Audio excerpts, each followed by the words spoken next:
Bonsien hawa dosamen Jani men siamo wapiu ya chem Pisaling a isnio yunga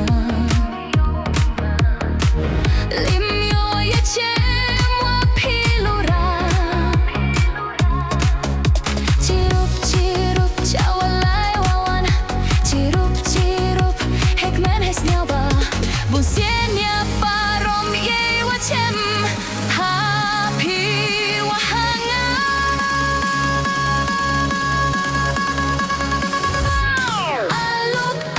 Alok wamaya Alok sa khiyat yonga Man fikam kinang pengen Vem yewa uim samen Alok wamaya Alok sa khiyat yonga Man fikam kinang pengen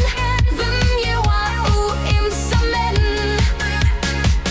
Kikam kijam ne pure putih Light liang isniau hawa em wapi Chutia dan dapin schreiben kmen Bunjait bunsker hawa chem hai Wachem chirup chirup chawalai chirup chirup Hekmen hesniau babun sien Ya parom ya kanai Ya wachem mafihanga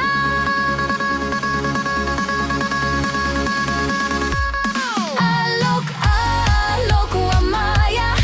Alok sa khiyat yonga Man fikam pinong pengen Vemiyewa uim samen Alok wamaya Alok sa khiyat yonga Man fikam kinong pengen Vemiyewa uim samen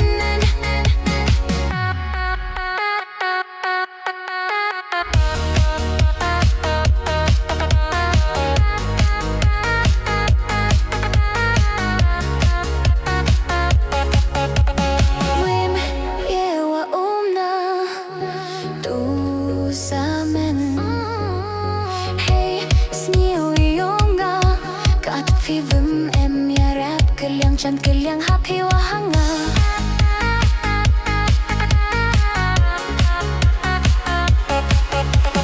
Wim yewa umna tu samen Hey snio yonga Kat fivum em ya rap Kelyang chan kelyang happy wahanga